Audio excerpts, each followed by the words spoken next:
Can it get any more incredible? Yes? It's all incredible. It's all wonderful. You know, the people who are on this stage are for the most part, they're hand-picked. All the trainers have been hand-picked by me.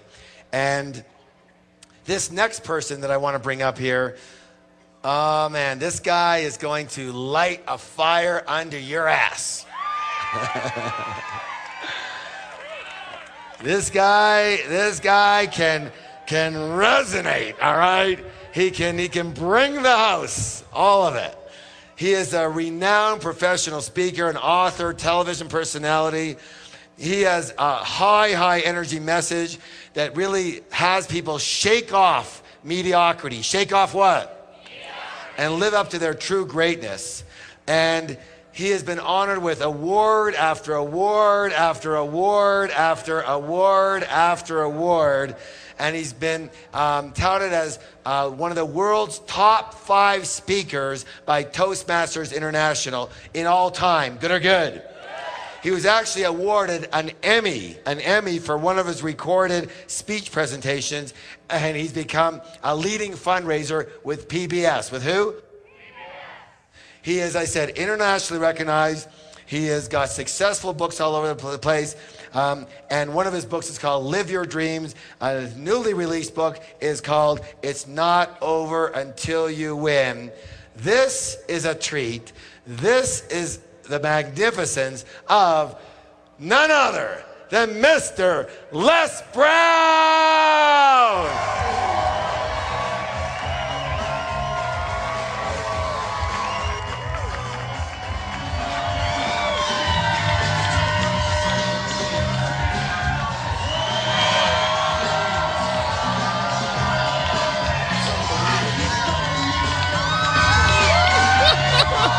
All right, let's get to it. It's so great to be here.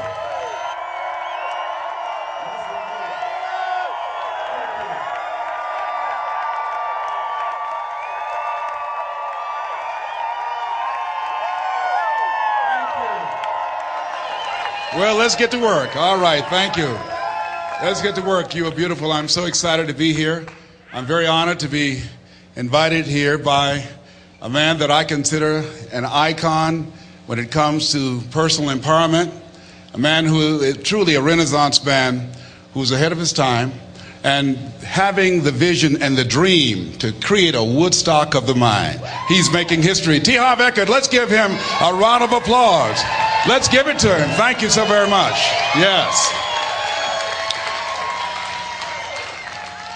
And I consider him a personal coach, an example of what we all can be when we make up our minds of living from our greatness as opposed to our fears.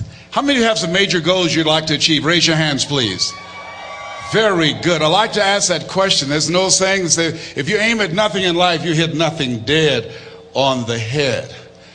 I've been looking at my life and reflecting on my life because 10 years ago I was diagnosed with prostate cancer. I stand before you because of God's grace and mercy and faith, and knowing that as we work together, as we believe in the possibilities of the fact that healing takes place first within, then without, the possibility is unlimited of what we can do.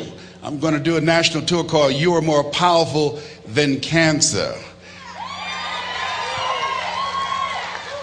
One of the things I think doctors should never tell anyone they're terminally ill. I think what they should say is that my knowledge and ability to help you has terminated.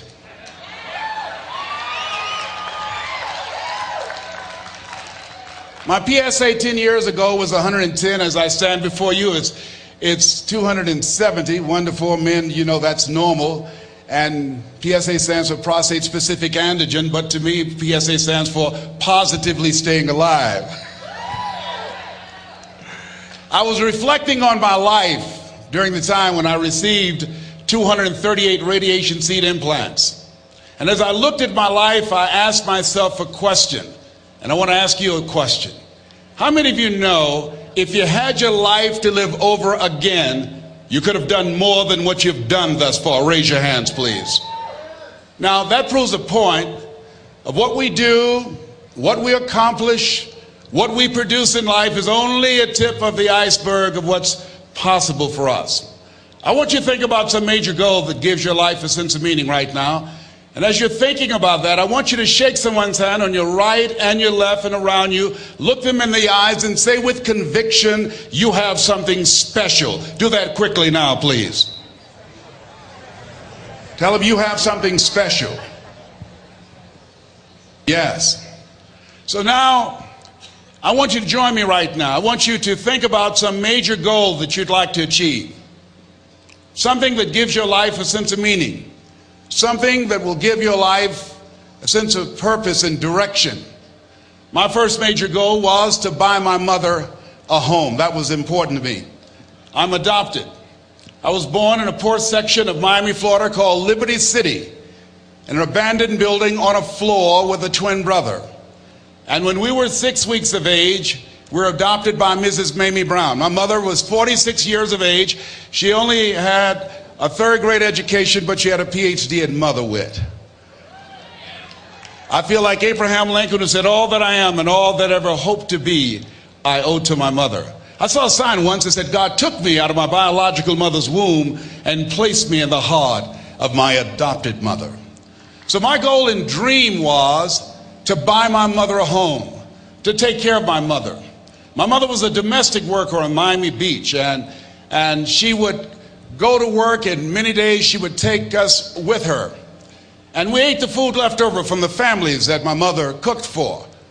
They were very kind and generous people. They would say, Mamie, whatever food is left over after you cook, you can pack it up and take it home to the children, the food that's left over after we eat, and feed those 7 children that you have adopted. Because of their generosity, many nights we did not go to bed hungry because they were so kind and so giving.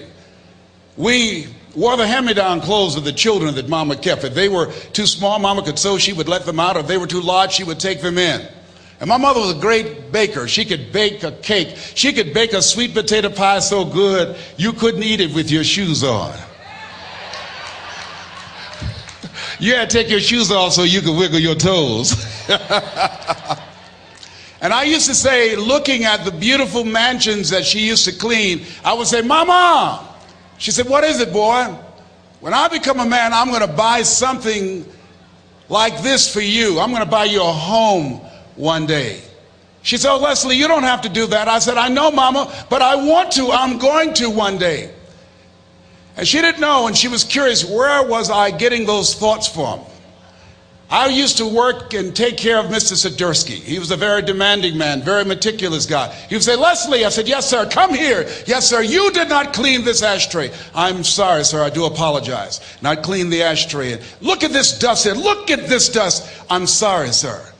Now, what Mr. Sidursky did not know was that I deliberately didn't clean certain things because I wanted him to call me into his office.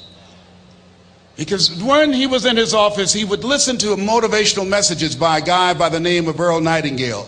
It's a series called The Strangest Secret in the World. We become what we think about. All of us are self-made, but only the successful will admit it. And as I heard those words, they began to program my mind and began to affect my thinking, and it changed how I saw myself. And my vision of myself began to expand. Listening to Bob Proctor talking earlier about awareness and how important it is, he most certainly is right, because I had the awareness at that point in time, as a result of being exposed to those messages, that I could do more than I was now experiencing. Even since I've been associated with working with Peak Potential, my level of awareness has expanded. Robert Riopel and Roxanne and Gail Kingsley, it began to expand all of the people that I've interacted with. Life is about expansion. Robert Schuller said success is never ending. And I want you to think about some goal that will give your life a sense of meaning and value.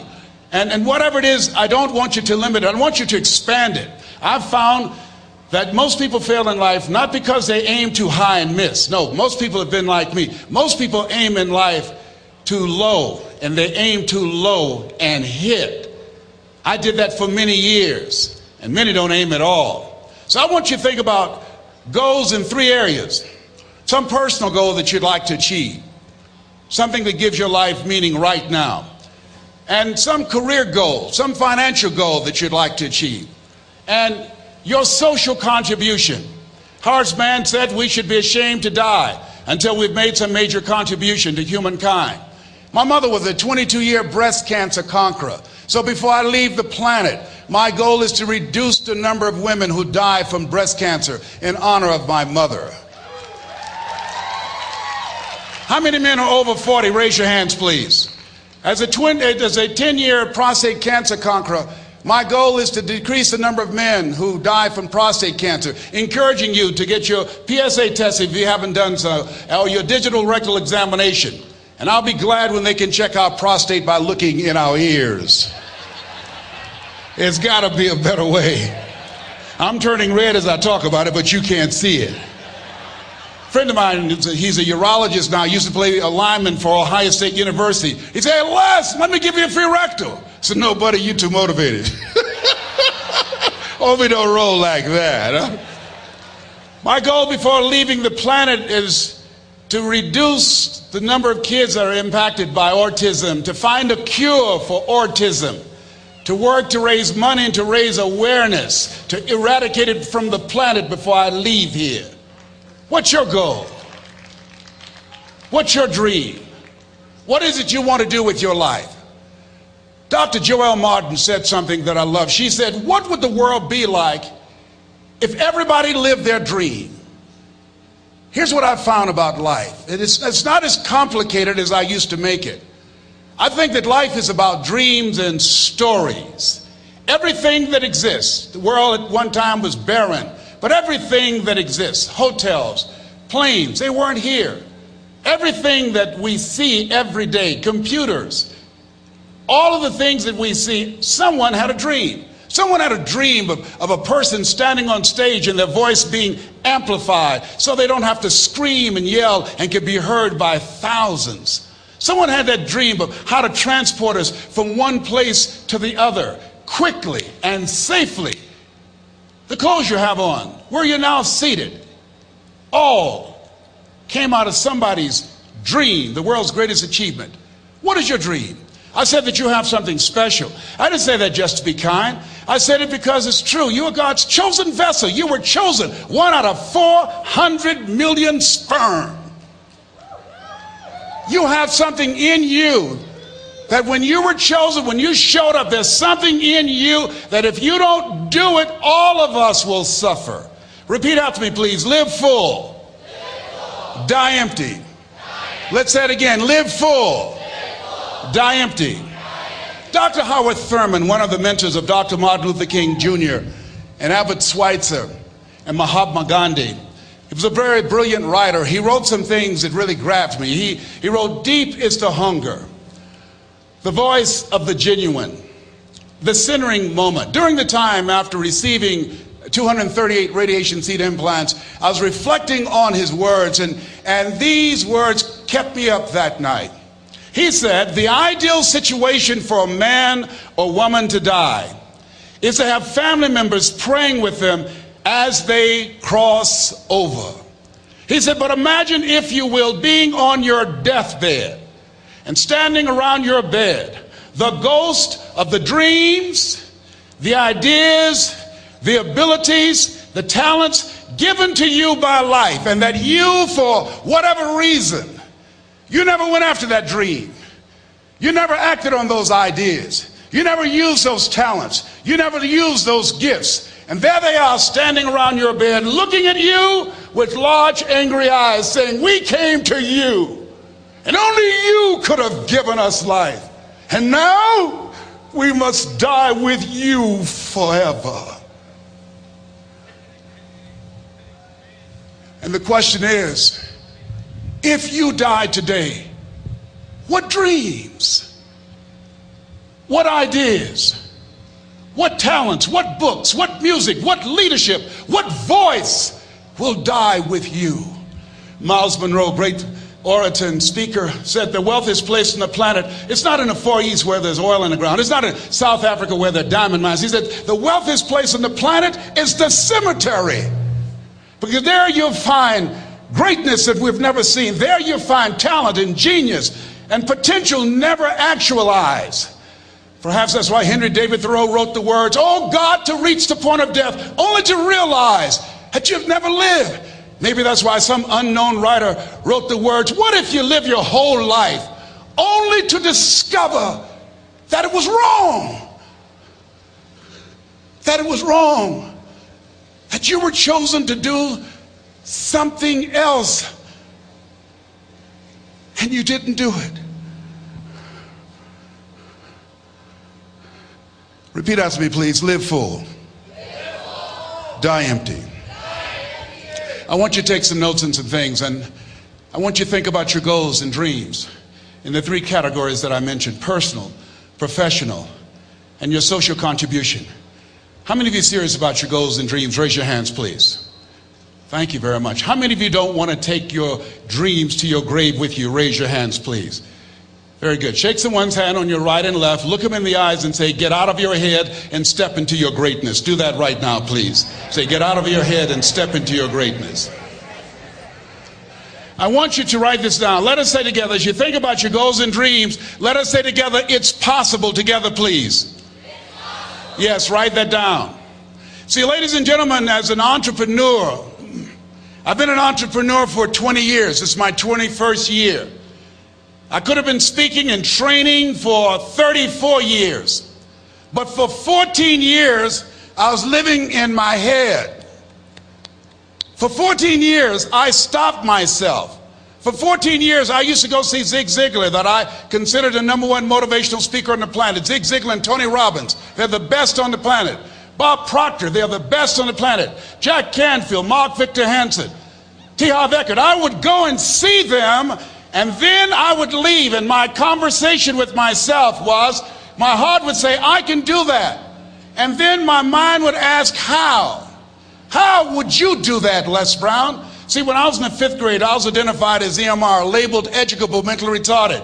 Put back from the 5th grade to the 4th grade. I failed again when I was in the 8th grade. I have no college training. And a man changed my life, and I'll never forget his name, Mr. Leroy Washington. He's in his 80s now, and he's blind from glaucoma, but he gave me a different vision of myself. I was in his class waiting on another student. He came in and said, "Young man, go to the board and work this problem out for me." I said, "Oh, sir, I can't do that." He said, "Why not?" I said, I'm not one of your students." He said, "Look at me." "Yes, sir. Go to the board and work the problem out anyhow." I said, "Sir, I can't do that." He said, "Why?" I said, "Sir, because I'm educable mentally retarded, sir. I'm in special education." And the students started laughing. They said, "That's Leslie. That's not Wesley. He's DT. Wesley is the smart twin." He said, "What does DT stand for?" I said, I'm the dumb twin, sir." And as the students laughed at me, he came from behind his desk, he looked at me and he said, "Don't you ever say that again. Someone's opinion of you does not have to become your reality."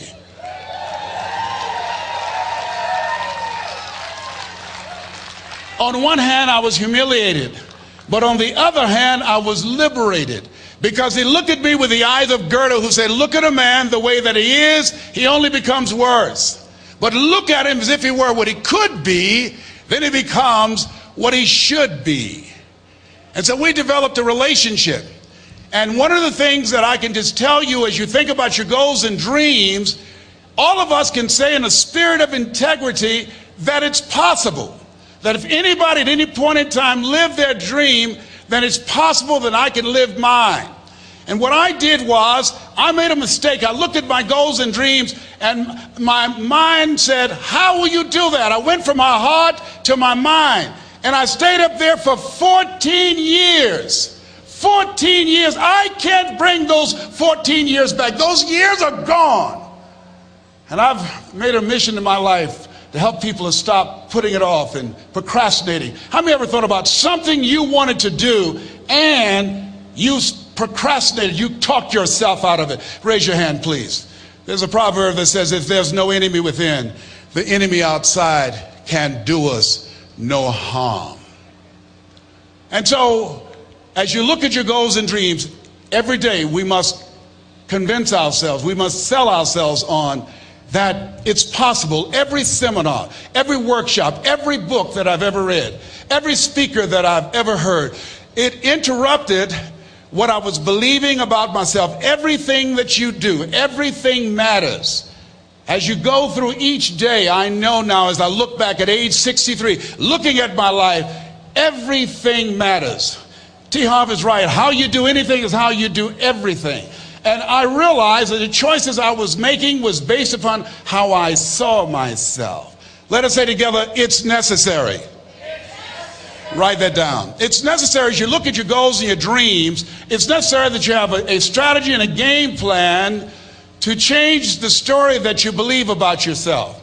And that's an ongoing process. I've discovered, and many people have, that what we do, what we accomplish, what we produce is a result of the story we believe about ourselves. My favorite book says, be ye not conformed to this world, be ye transformed by the renewing of your mind. And so as I began to work on myself, I realized that I'm getting out of one story and stepping into another story. As I become aware of some things, there's still some things I'm not aware of. So I'm still growing, I'm still developing. I'm like the lady who said, Lord, I ain't what I want to be, ain't what I'm going to be, but thank God I sure ain't what I was. But I realized that you have to work on yourself on a regular basis, and write this down, for mental mindset. For mental mindset and stamina. Because things are going to happen to you. I believe that the reason that most people go to their graves with their talents and abilities and skills in them is because of the fact, number one, many are like me. They didn't know that they didn't know and thought they knew. I thought I knew myself, and I really didn't know myself as well as I thought. I've discovered that sometimes people can take you to a place within yourself that you can't go by yourself. The other reason is I was afraid. I never worked for a major corporation. I wanted to speak for corporations. I was afraid I would be exposed because I don't have a college education. I felt inferior because of the fact that I don't have a college education. I allowed that level of fear of failure to stop me. And because I never had any experience in it, I assumed that I could not do it. I was paralyzing myself by believing and assuming the limited part of myself as opposed to believing that I had something special. You have something special. There's something you want to do. Because you don't know how to do it doesn't mean that you can't learn. I like something that I heard. You don't have to be great to get started, but you have to get started to be great. Repeat after me, please. Leap and grow your wings on the way down. See, the people that will live their dreams, the 2% that will do that, these are, and write this down, become a risk taker. They're risk takers. They don't mind failing. They don't mind making mistakes. They're willing to take life on, take life in the collar. Viscott said, if you're not willing to risk, you cannot grow. And if you cannot grow, you cannot become your best. And if you cannot become your best, you can't be happy. And if you can't be happy, then what else is there? I like what Helen Keller said. She said, life is short and unpredictable. Eat the dessert first. Here's something else. Write this down. Make it important to become financially independent. You know, people say money won't make you happy, but everybody want to find out for themselves. A friend of mine named Rita Davenport said, money's not important, but it's right up there with oxygen. And let me tell you something, fellas, even if you're as homeless as I am, you got some money, some women will find something cute on you. Oh, he's got eyelashes like Tom Cruise. He's got to walk like Denzel Washington, you know. I used to be so broke I'd walk past a bank and trip the alarm. Creditors would call the house and my children would answer the phone and say, my daddy say he's not home. Repeat after me, please. I'll never be broke again. Never, never, never. Yeah, see, ladies and gentlemen, it makes a difference. The only time I really appreciated having money was when my mother became ill. I was a state legislator in Columbus, Ohio from the 29th House District, Whitehall in the Upper Linden area. And my brother called me and said, Leslie, yes, Mama's been sick and we're going to put her in a nursing home. I said, wait a minute, Wesley, we can't do that. Get Margaret Ann on the phone. She's on the phone. Get Linda and Leonard. They're all here, Leslie. Listen to me. Mama used to work in a nursing home. She said she never wanted to go into one. I promised her when I was 10 that I would take care of her. We would do whatever was necessary to take care of her. He said, we knew you would feel like that. And this is why we did such a thorough job interviewing the various nursing homes. And we have found the one that's ideal, and Mama would love them. I said, hold it, just a minute. She didn't clean their behinds. She took care of us. See, I had a problem. I couldn't understand how one woman, third grade education, 46, domestic worker on Miami Beach, can raise 7 children who couldn't take care of themselves, but 7 children couldn't take care of one woman. I had a problem with that. I had a problem with that. So I resigned from the Ohio legislature and I went back to Miami to take care of Mama. And I'll never forget taking her to Jackson Memorial Hospital. And when we went in, the receptionist said, as she looked at my mother, looked at me, she didn't say, how you doing? Are you uncomfortable? Are you in any pain? My mother at that time, she was in her 70s. The lady just said, what kind of insurance do you have? And I stepped forward and I said, she has Les Brown Unlimited. Give my mother what she needs. I can write a check for it.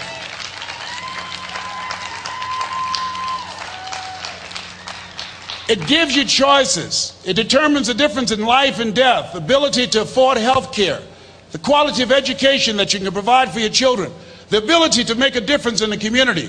I'm doing training with young people in an area of Chicago called Englewood, where more young men have been killed in Englewood than in the Iraqi war, teaching them how